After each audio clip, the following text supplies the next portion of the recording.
help more people, increase your profits, and build the business of your dreams. This is the Grow and Scale Now Summit.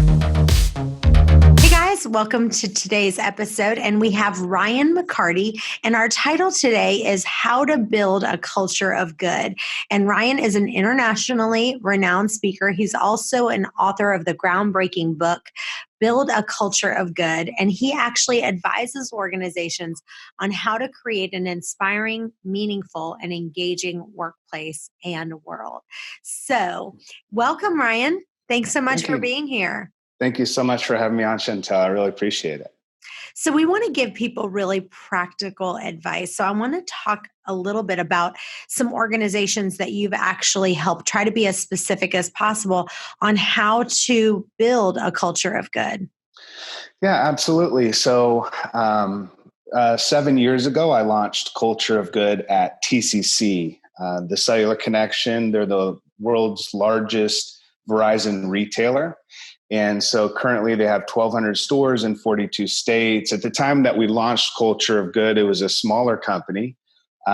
They had around 500 stores. So they've grown as the Culture of Good has grown. And so we've developed a movement really and started and launched something that was not only inspiring to their employees and to the customers, but it really had a profound impact on the community around them. And so as the company grew, the culture within their business continued to grow so that the people strategy and the employee experience and the customer experience all collectively, rather than seeing those as very siloed efforts, they continue to grow within the business.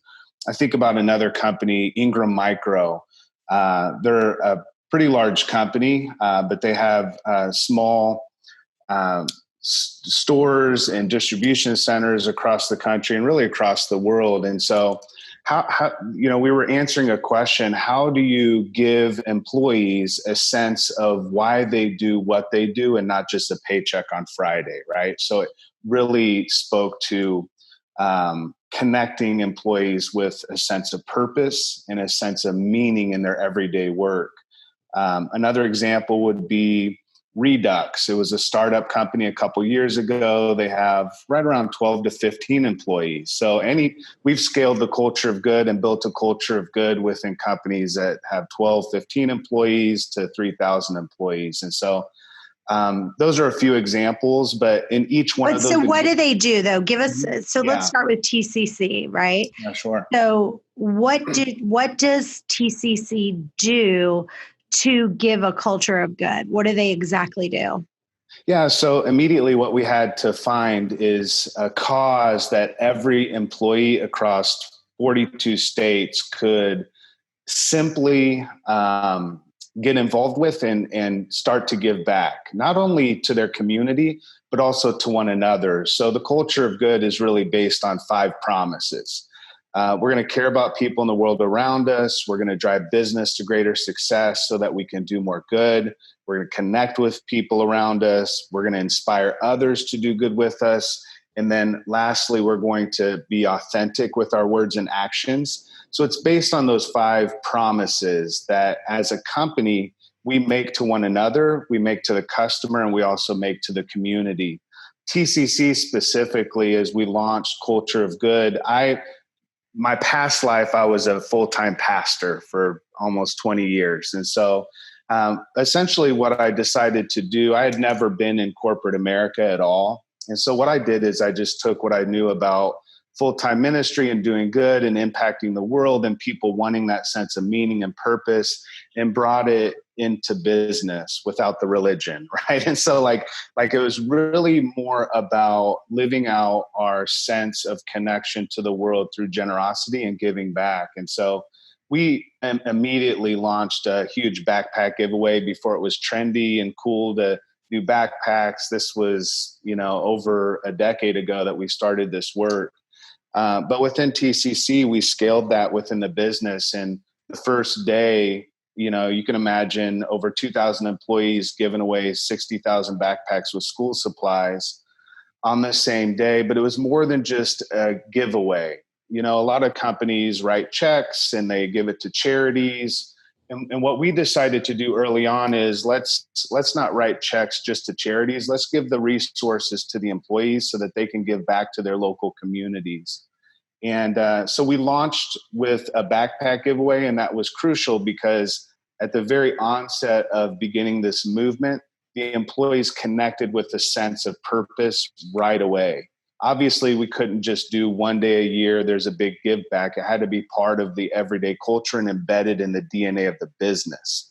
And so we began to have a real strategic approach to how giving back was going to look within the business, as well as internally, how we were going to live up to those 5 promises peer to peer and to the customer as well. And so we took a quarterly approach that was a 3-tiered approach that we called Big Good, Our Good, My Good. And the big good was the enterprise level. It was the backpack giveaway. It was a teacher give back. It was real simple and scalable. The Our Good was where stores or teams could go into their local communities. They had a little more autonomy and they choose where they wanted to give back, but that was really essential to those stores having team camaraderie. They could select what they were most passionate about, and it wasn't as prescriptive. And then lastly, we started the My Good, which was the individual contribution to where they were passionate. You know, when we sit down and we talk to employees and we talk more than just numbers, and we actually ask them, like, what are you passionate about? What we're essentially saying is we're giving you permission. When you work for us, we're giving you permission to care, to bring your soul to work every day. And so we took that Big Good, Our Good, My Good approach, and we did that on a quarterly basis. And so it was very predictable. And it was a sustainable movement rather than just like a shot in the arm of, hey, we're all going to go out and do this good, or hey, we're going to add this program in for employee engagement. No, this was going to be not just what we did as a company, but it was going to be who we are, how we're going to live in this world as a good citizen. And so that's really essentially why and how we started Culture of Good at TCC. That's the long story. Okay. Yeah. So yeah, I know. So you had where you had like school supplies, you said school supplies to teachers in the local communities. Yeah. Then you did like care packages for kids in need, and then like a backpack giveaway, and then like veteran events. So those are like, you had 4 quarterly initiatives throughout the year focused on helping different groups. So one was like teachers, one was for kids, and then another one, I guess, for schools, and then absolutely one for veterans. So those were the 4 things that they picked. Now they don't really say, you know, they just say a portion of the sales goes back to the community. One of the things that we did, I will talk to you about it. So I used to be a pastor too of a church. All right, good. That's awesome. And I was a children's pastor for 2 years, and I was a youth pastor for 2 years. And then I got into real estate. And one of our things that we did, we said, every time you buy or sell a house with us, we'll give $1,000 to the local church of your choice. Sure. And so we did that for a little while. And then we changed it because it got to be so much management, because it was like, we said the local church or charity of your choice. And then for us, we wanted to make sure that the church or charity for us, our organization, was all about how to bring people closer to God. So we would help a homeless charity, we would help a church, but it had to be, so like if it was for an animal shelter, you know, sometimes people would pick that and we would say, that's just not our mission. Like our mission is to help people who are in need. That was kind of our biggest thing. Yeah. And that would not only helping people who are in need, but also helping people in the name of Christ. And so that was really important to us. And so that just got to be too hard. So then we changed it to where we said, okay, we've already picked the 10 organizations. So we called it the 10 for 10 plan, where we say every time you buy or sell, we're going to give 10% of the profits of the sale of that home to one of these charities. And so we've already pre-picked it. We've pre-picked the charity. Now you can actually pick at closing which of these charities is more, that rings closer to home for Mhm. you. Yeah, So yeah, that's yeah. how we kind of tweaked it. So can you talk about, because you want to do good, but you don't want it to be so much of a nightmare, the process of giving it, if that makes sense. And that's why that's why when we had the $1,000 to the church or charity of your choice, that ended up becoming a bottleneck to our business, because it was like someone had to research the organization. Was it really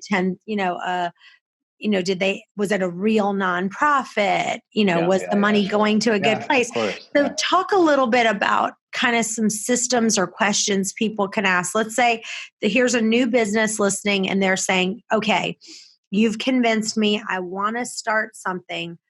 Where do I begin and how do I make it the easiest as possible where it's not a nightmare?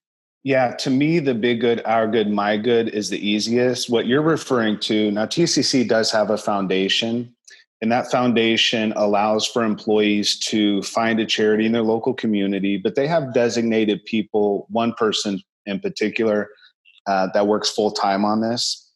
So, to be able to help with that bottleneck, you really have to have someone that's just completely focused on that all the time. The easy way to approach doing good, the big good, our good, my good was done with me working bivocational. So I was pastor and I had one foot in ministry full time and I had one foot in the business. So when we launched Culture Good for the first 2 years, I was working part time. So I was leading that work of doing the big good, our good, my good, because it's very prescriptive in terms of an allowance for the big good being this is something that aligns with where we're located as a business, our neighbors, where we see the greatest need. This is what's going to spark passion within our employees. This is where they're collectively going to care. That was the big good. That's a little more difficult. The care packages, we streamline that process. I found a company out of Oklahoma City called Blue Source that we sourced the backpacks through, and we were able to get the supplies already stuffed in the backpacks. Everything showed up at the stores. All the employees had to do was do the good. So we really created an easy way of doing that. Our good. So with the big good for let's use TCC for an example, right? Sure. So what is their big good? Which one is their big good that they do?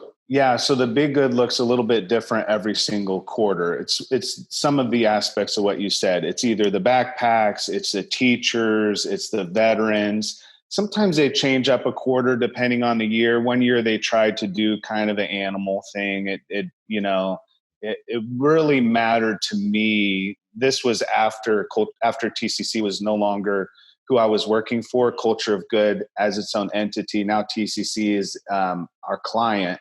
They decided to do some different and change things up after I was no longer working there full time. So they'll do those major events where they can pull it off at the stores across 42 states, right? Okay.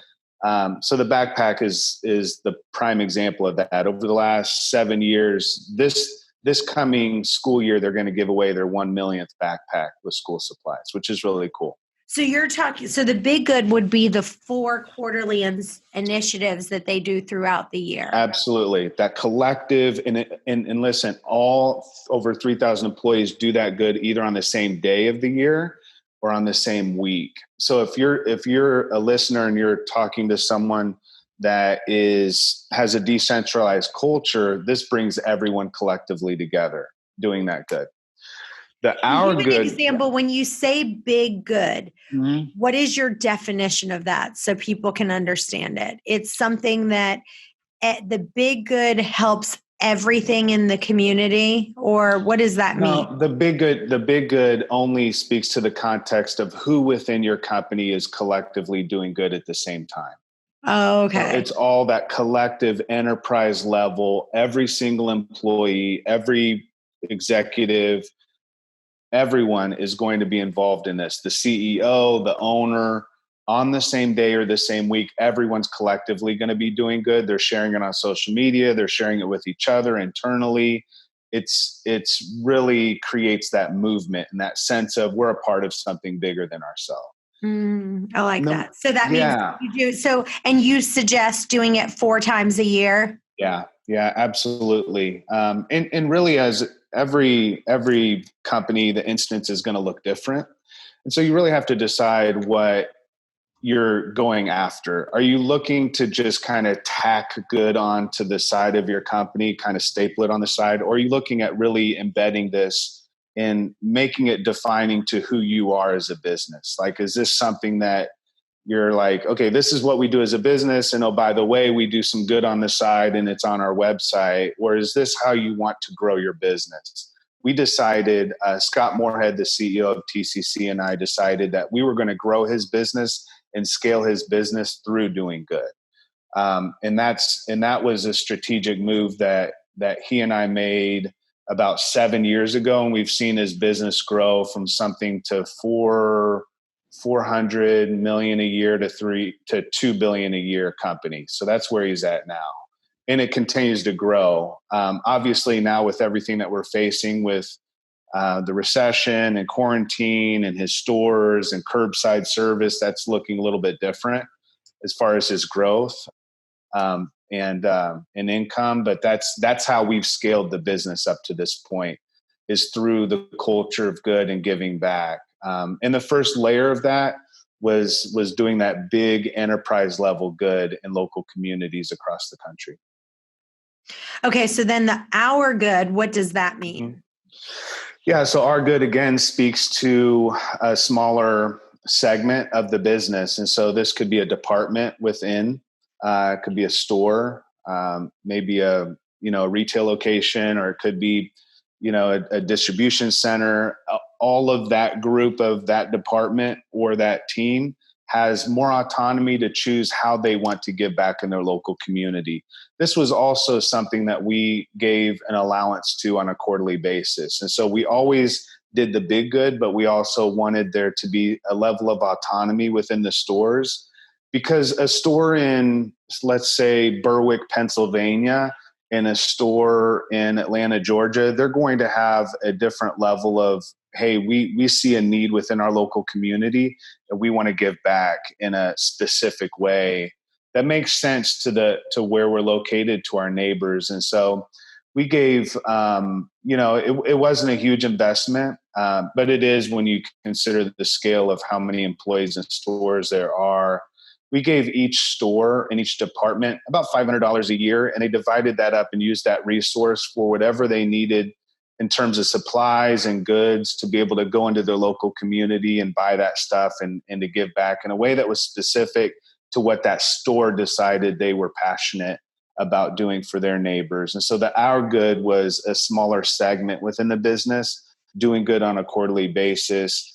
Not only were we doing the big good, we were doing the Our Good as well. And that led us to then launch My Good, which is that individual full autonomy, as long as, it's a little bit different than what you described, because, the TCC wasn't, the focus wasn't let's point people toward God. It was just let's do good. Right. And so it was very much driven around wherever you're passionate as an employee, we want you to feel connected to, because I work for this business, I have this resource and these amount of hours per quarter to give back and to do good. And that could be anywhere from 4 to 8 hours a quarter that they were allotted PTO time. So they were paid on as if they were on the clock to go out and do good in their local community.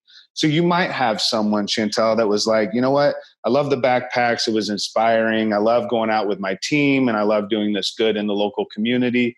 But I am really passionate about animals, or I am really passionate about veterans myself. And I want to really press into that. We wanted, in the same way that you would find your own sense of calling and purpose, we wanted to give each employee the opportunity to do that. So I'll add this real quick, that we started with a My Good and it didn't take off as well as we thought. And I'm finding a lot of companies are trying to give their employees opportunity and PTO time to give back, and they sign up, they just don't show up many times. When we reversed it and started with a big good, that collective enterprise level in the our good, then it just became part of like, this is just who we are. If you're going to work for this company, you're going to give back. And then the my good just shot through the roof. The involvement, volunteerism was over the top after that. That's great. And then, so how about, did they also, with the My Good, did they also give them money to be able to do anything with that? Or how did that work? So let's say someone Yeah. said, I'm passionate about doing this with the homeless. Were they able to get like a community grant or something Yeah. like that to be able to do Yeah. whatever they wanted to? Yeah. Early on, we just started with, hey, here's some hours to give back and to do good. And then as a foundation started, TCC Gives, the company decided to give 2% plus of their profit back to the community through their employees. And so if you had an employee like you're stating that said, hey, I'm working with this homeless shelter in my local community, they had grants allotted up to $10,000 per grant. So you have an employee that is able to get involved in a local charity, to give back, and through an approval process. And that approval process is the kind of the difficulty where it can get bottlenecked if you don't have a real good system in place for that. As I said, the foundation really works as a committee that works collectively. All the employees, they have to sponsor that local charity, so it has to come through an employee. Anywhere from $1,500 to $10,000 per charity is given as employees submit their requests for a charity that they're actively involved in. So they can't just say, hey, I'd like to give $10,000 to the Red Cross in my local community. We would ask then, how are you involved and how are you volunteering and you're giving back? We want to make sure it's not just, we're just giving checks out to charities. We want the employees to be actively involved in that work. And so, yeah, absolutely what you said. It's grants given to local community charities through the employees. Can you give any examples of things that you did to like make the processes easier?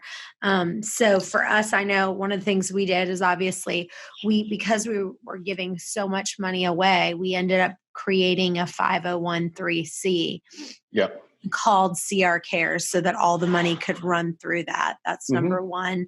Number two, we had an online process where it was like, if you want to apply, this is how it goes. And then it went to a board of people where they would then decide, and they would meet once a month, whether this was approved or not. Any tips that you can give people, like some good processes that you've seen to make this easier? Because like you said, this could end up becoming a real headache if you don't have the processes in place to make it easier to go through. Yeah, I think, I think those two steps that you referred to, the 501(c)(3) was really important. So that was called TCC Gives. And then as that continued to grow, we realized, we had all these requests coming in. So there is an online portal. I'm not sure what platform that they use for that. But to be honest with you, the things that I hear TCC gives from the foundation, I actually just graduated from my tenure on the board. But I'm hearing the same thing. There's no easy process to, especially when you have 3,000 employees out there and you have potentially hundreds of requests that come in. You really have to find one or two people that are designated to really go through and filter a lot of that out before it gets to the charity itself. As I said, TCC Gives as a foundation has a full-time person that's what they do. So they go through all the process of filtering through all of these requests, and it's just hard work, but it's valuable and good work. So I don't have any tricks of the trade in terms of how to make that process any easier. We're looking at some different platforms, but at the end of the day, somebody is going to have to approve that. There is an app and a platform that I'm looking at right now that does some pre-approval stuff. It's almost like an eHarmony, kind of like connecting the employees to local charity. what's a good fit, but there's some pre-qualification within that system so that once something is submitted, no one has to go through and filter it and make sure that it's something that's approved. Now, how that money is distributed, that's the next step of it, right? So you only have a certain allotment of money, and you have to turn some people down and say resubmit next quarter. But that's something that grants are awarded on a quarterly basis through TCC Gives, and so that comes down to that committee or that board, as you stated. But unfortunately, I don't have any. Hey, this makes it a whole lot easier. Okay. In terms of a process, it's the foundation itself isn't something that I've been actively involved in terms of the process, but I do know that employees submit through a platform. The full-time employee goes through, ensures that everything's filtered through, and then the committee sits down once a month, as you said. Goes through it. That's how everybody's doing it. Yeah. Let me ask you one last question. And that is that let's say that somebody, we had talked about this when you first kind of got on before we hit record, but you said a lot of times people kind of have a great mission to start with. And then as they grow, they forget about that mission because they get so busy. Can you talk about that for just a minute? Yeah. Give us some examples. Yeah. So I say it this way. The greatest risk that a growing organization has is that they lose what makes them special when they first started. I do believe this. I believe that all of us as leaders, when we start a business, when it starts to grow, obviously the first rule of business is to stay in business, because if you don't stay in business, there are no other rules. But the second part of that first rule is not just to stay in business, but know why you started in the first place. We challenge companies to look back as to why they started. In so many companies, when they look back at, if it's even third generation, they can look back on the grandfather and say, he had a heart for this, or, they started giving back early on in this area. It was meaningful, it was purposeful. But as the company grows, you start to look at quarterly earnings, or you look at, it becomes so profitable and profit focused that we forget that profit can be also a great catalyst for good in the world. And that's really the predicament that Scott found himself in. He was third generation in the business. His grandfather and grandmother had started an electric company. His dad took it over. They gave away tons of money to people in local charities, but no one knew of the good that was going on. And Scott realized that the company was growing exponentially. And with that growth, you lose some things, right? You lose that family feel. When we talk about culture, Chantel, we're talking about this sense of something, this feeling. You walk into a business and there's a feeling of the culture of that business. There's a connectivity of how employees treat each other, how the leaders say that you transact with the customer. Over time, as that continues to grow, the message gets watered down, the culture gets watered down. It may become decentralized, and people aren't interacting with each other as much as they used to. They're not stopping to connect with one another. We talk about rehumanizing the business and giving people an opportunity and employees an opportunity to get to know each other and to do good together and to give back to one another. And those are elements that are essential that we find in smaller businesses, smaller companies. We hear there was a family feel, but then we started to grow and everybody was untouchable and everybody, our leaders aren't there for us anymore. And really the challenge is that very thing, that as your business grows, put things into place like the big good, our good, my good, like that connectivity. How are we connecting to one another? How are we rehumanizing the business? How are we talking about more in our huddles and meetings than just KPIs and numbers? How are we really sitting down with our employees and showing them that we care about them and giving them permission to care as well? And checking in with our employees from time to time and ensuring that we're not leading our company from behind a desk, our vision and values aren't just things that we plaster on a wall and they become wallpaper. Like, how are we really living those out? How do we embody those? I like to say that as leaders, our people won't embrace what we don't first embody. And we have to embody our values, our mission, our vision. It can't just be something that we say, come do business with us, come work for us because, this is our mission statement. No, like, your mission statement is what people know about you. It's how they see you live as a business within your local community. That tells more than just something that's put on a wall. Your values are really what you're already living out, not something that you aspire to be one day. And so it's really important to really put those things into place so that over time your employees know, this is why I'm showing up to work every day. I'm part of something bigger than myself. This is a culture, and everyone's collectively, there's a common shared language around the culture. That's our 5 promises that I shared earlier.